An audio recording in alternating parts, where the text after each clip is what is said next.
Italian तो सीख रही हूँ और ऑनलाइन क्लासेस भी ले रही हूँ, लेकिन जब कोई इटालियन में रियल लाइफ में बात करे तो मुझे समझ क्यों नहीं आता? ऐसा क्यों होता है? ऐसा क्यों लगता है कि मेरा ब्रेन कभी इटालियन समझ ही नहीं पाया? क्या मैं कभी इटालियन सीख नहीं पाऊंगी? अरे रुको रुको रुको, इतना परेशान क्यों होते हो? आज की इस वीडियो के बाद आपकी इस प्रॉब्लम को मैं सॉल्व कर दूंगी और आपको ये परेशानी दोबारा नहीं होगी। तो चलो वीडियो स्टार्ट करते हैं।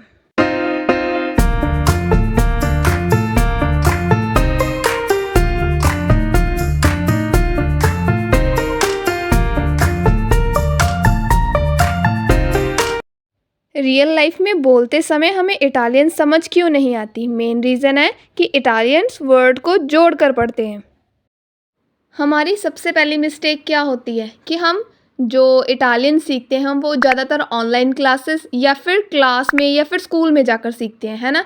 लेकिन हमारे पास रियल लाइफ एक्सपीरियंस नहीं है। जब हम कोई चीज़ सीखते हैं तो हम क्या करते हैं कि हम हर एक वर्ड को जोड़ जोड़ कर सेंटेंस बनाते हैं और उसे बोलने की कोशिश करते हैं। जैसे कि हम कोई चीज़ सीखते हैं, अगर हमारे पास उस चीज़ की नॉलेज है तो हम उसे आसानी से सीख भी लेते हैं और समझ भी लेते हैं। इसी तरीके से अब जैसे कि हम हिंदी आसानी से बोल भी लेते हैं और पढ़ भी लेते हैं और हमें हिंदी में समझ भी आता है अगर कोई हमसे बात करे। उसी तरीके से इटालियंस के लिए वो उनकी मदर टंग होने के कारण वो बेसिकली और फ्लुएंटली बोल लेते हैं। आज का टॉपिक काफ़ी इम्पॉर्टेंट एंड नॉलेज से रिलेटेड है, तो इसे नोट डाउन करें और अच्छे से सीखें।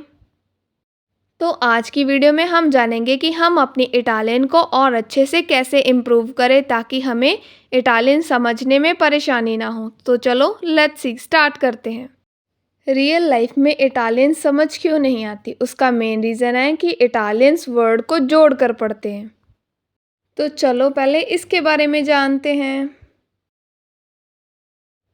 हम इटालियन कैसे बोलते हैं जो हमने क्लासरूम में या फिर ऑनलाइन सीखा होता है, जैसे कि बुक्स में हमने सीखा होता है। come stai, हर वर्ड को अलग अलग लिखते हैं और अलग अलग बोलते हैं, लेकिन रियल लाइफ में ऐसा नहीं होता। रियल लाइफ में वर्ड और सेंटेंस को फास्ट बोला जाता है। For the example come stai, ध्यान से सुनो फिर आपको डिफरेंस पता चलेगा। come stai, come stai। जब किसी लैंग्वेज को फास्ट बोला जाता है तो वर्ड्स एक साथ जुड़ जाते हैं। अब ऐसा नहीं कि हमने अगर रियल लाइफ में एक साथ बोला तो हम इसे लिखने में भी एक साथ लिखेंगे, नहीं। जब इसको रिटन में करना है, जब हमने कहीं पर लिख कर देना है या फिर किसी को टेक्स्ट करना है, तो हमने जो बुक्स में पढ़ा है उसी तरह से टाइप करना है, यानी कि come stai। दोनों में स्पेस डालनी है। लिखने में बुक्स में जैसे हम लिखते हैं वैसे आएगा और बोलने में रियल लाइफ में अलग आएगा। रियल लाइफ में इटालियन फास्ट होती है इसलिए वर्ड एक साथ जुड़ जाते हैं, लेकिन जब हम इसे टेक्स्ट या फिर रिटन में लिखते हैं तब ये एक साथ नहीं जुड़ते, इन दोनों में स्पेस आती है, तब आएगा come stai। और real life fast and fluently बोलने के लिए हम एक साथ बोलते हैं come stai। इस तरह से बोले जाने वाले शब्दों को बोला जाता है नेटिव फास्ट स्पीच, यानी कि एक सांस में बोले जाने वाले शब्द, ठीक है। जैसे कि come stai va bene, यानी कि बिना ठहराव और बिना स्पेस छोड़े बोले जाने वाले सेंटेंस जो हम रियल लाइफ में यूज़ करते हैं इटालियन बोलते वक्त। रियल लाइफ में आपने इस तरह से बोलना है और जब हमने रिटन में करना है या फिर टेक्स्ट करना है तो जब जो हमने बुक्स में जिस तरह से लिखा हुआ ना उस तरह से लिखना है आपने, बस। तो चलो इसे थोड़ा सा और अच्छे से सीखते हैं। जैसे कि हम बोलते हैं तुम क्या कर रहे हो, लेकिन रियल लाइफ में हम ऐसा नहीं बोलते। रियल लाइफ में हम क्या बोलते हैं? तुम क्या कर रहे हो। फास्ट और फ्लुएंटली बोलने की कोशिश होती है। हम ऐसे नहीं बोलते तुम क्या कर रहे हो, ऐसे नहीं ना हम किसी से पूछते, हम क्या बोलते हैं? तुम क्या कर रहे हो। अब जैसे कि हिंदी में बात करते वक्त हमारी स्पीड में ठहराव नहीं होता, हम एक सांस में सेंटेंस को कंप्लीट करते हैं। बस यही रूल और यही चीज़ें इटालियन में होती हैं, लिखने में अलग लेकिन बोलने में स्पीड आती है तो बीच में स्पेस और ठहराव नहीं होता। सेकंड मेन रीज़न बोलते वक्त इटालियन एक सिलेबल टाइम्ड लैंग्वेज है, जिसका मतलब है कि हर सिलेबल लगभग सेम स्पीड में बोली जाती है, यानी कि हर जो वर्ड या फिर सेंटेंस हम बोलते हैं इटालियन में वो एक जैसी स्पीड में बोला जाता है, तो उसे बोला जाता है सिलेबल टाइम्ड लैंग्वेज। इसे एग्जाम्पल से थोड़ा सा और अच्छे से सीखते हैं, जैसे काजा, मंजारे, अंदियामू। बोलने में सेम स्पीड होती है। एक बार आप बोलकर देखो, हम एक सांस में बोल रहे हैं इन वर्ड्स को, बिना ठहराव और बिना सांस लिए। ध्यान से देखो, मेरे साथ बोलो, काजा, मंजारे, अंदियामू। अगर इतना समझ गए तो चलो थर्ड मेन रीज़न पर। थर्ड मेन रीज़न कि हमें इटालियन रियल लाइफ में समझ क्यों नहीं आती, तो वो क्या कि हम रियल लाइफ में इटालियन कम सुनते हैं। First important point. Second is beginner सिर्फ स्लो क्लासरूम इटालियन सुनते हैं। हम धीरे धीरे पढ़ते हैं ना, जैसे मैं भी जब इटालियन वीडियोस अपलोड करती हूँ या फिर इटालियन सिखाती हूँ, तो मैं इटालियन सेंटेंस को धीरे धीरे और स्लो बोलती हूँ ताकि आपको समझ आए, हर एक वर्ड समझ आए। स्लो पढ़ते हैं ना, ये एक मेन रीज़न है कि हमें जो लिसनिंग होती है, सुनने वाली होती है, उसमें हमें दिक्कत आती है। हम सुनते तो हैं लेकिन हमें समझ नहीं आती। ऐसा लगता है कि हम कंफ्यूज हो गए हैं कि बल बल बल बल कर रहे हैं बस, और कुछ नहीं समझ आता। तो फिर हमें लगता है कि अरे यार, मैं तो सीख भी रहा हूँ तब भी नहीं समझ आ रही, तो क्या रीज़न है? तो उसका मेन रीज़न यही है कि हम स्लोली सेंटेंस को समझते हैं, लेकिन वो उनकी मदर टंग होने के कारण वो स्पीड में बोलते हैं, और स्पीड में होने के कारण हमें ऐसे लगता है कि पता नहीं क्या बोल गया ये, चाहे पता भी हो तब भी हमें ये लगता है।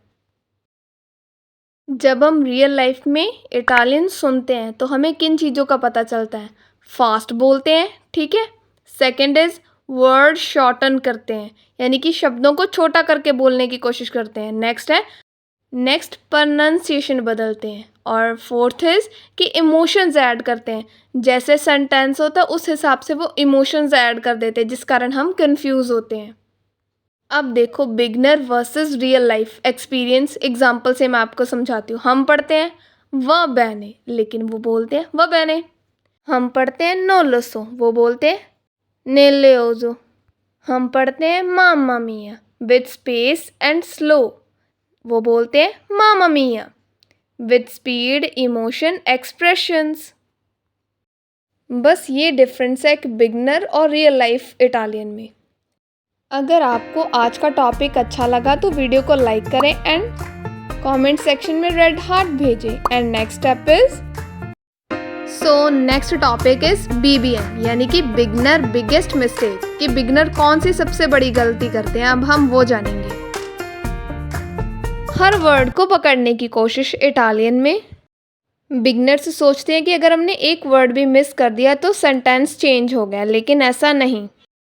नेटिव्स हर वर्ड को नहीं पकड़ते, वो सिर्फ कीवर्ड्स को पकड़ते हैं। जैसे कि एग्जाम्पल से समझते हैं, डोमानी अंदांदो अल सुपरमर्कातो कॉन मारिया। नेटिव्स कीवर्ड का इस्तेमाल करते हैं, जैसे कि डोमानी कल, अंदांदो हम जा रहे हैं, सुपरमर्कातो दैट मीन सुपरमार्केट। इससे वो सेंटेंस समझते हैं कि आप क्या कह रहे हो। वो कीवर्ड से पहचानते हैं कि आप क्या कहना चाह रहे हो। टू द पॉइंट किसी सेंटेंस को लर्न नहीं करते, वो कीवर्ड से समझते हैं आप क्या कह रहे हो, जिससे उन्हें पता चलता है डोमानी दैट मीन कल, अंदांदो हम जा रहे हैं, सुपरमर्कातो दैट मीन मार्केट, कॉन ला मारिया दैट मीन मारिया के साथ। बस इससे वो सेंटेंस को समझते हैं कि आप क्या बात कर रहे हो। टू द पॉइंट किसी सेंटेंस को वो याद नहीं करते, सिर्फ अंडरस्टैंड करते हैं कि क्या है, सामने वाला व्यक्ति क्या कहना चाह रहा है। आज की वीडियो में हमने अपनी काफ़ी मिस्टेक्स के बारे में जाना, और अब जानते हैं कि किस चीज़ को इम्प्रूव करने की ज़रूरत है हमें। लिसनिंग इम्प्रूव करो अपनी स्पोकन इटालियन को अच्छा करने के लिए। अगर आप अच्छे से सुन पाएंगे तभी अच्छे से बोल पाएंगे। तो चलो जानते हैं अपनी लिसनिंग इम्प्रूव कैसे करें। अब हम बात करते हैं ऐसे 4 मेथड्स पर जिससे हम लिसनिंग इम्प्रूव कर सकते हैं। सबसे पहले शॉर्ट स्टोरी सुनो, स्लो एंड फास्ट दोनों तरीके से। पहले स्लो सुनो, उसके बाद फास्ट। क्यों?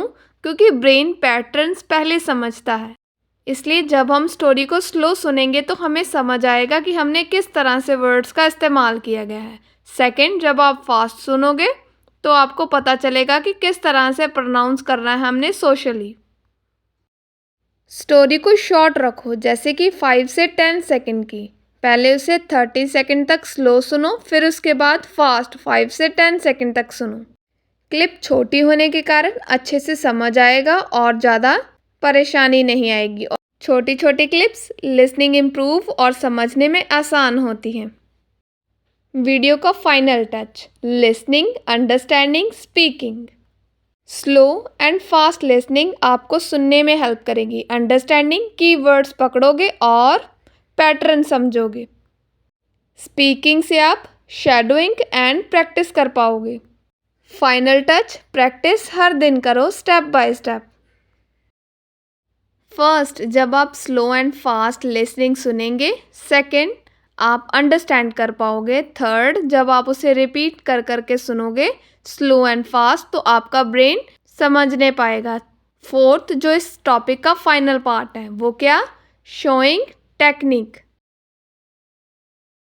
जब आप ये तीनों स्टेप्स कंप्लीट कर लेंगे तो फोर्थ स्टेप का इस्तेमाल करना, जिसमें आप वीडियो क्लिप के साथ साथ बोलने की कोशिश करें। पहले धीरे धीरे, फिर उसके बाद जब उसे फास्ट करेंगे तो फास्ट के साथ बोलने की कोशिश करें। इससे आपकी लिसनिंग और स्पीकिंग इम्प्रूव होगी। इम्पॉर्टेंट माइंडसेट: पहले दिन कोई भी फास्ट इटालियन नहीं समझ पाता। इवन जो एडवांस लर्नर्स होते हैं वो भी नहीं समझ पाते।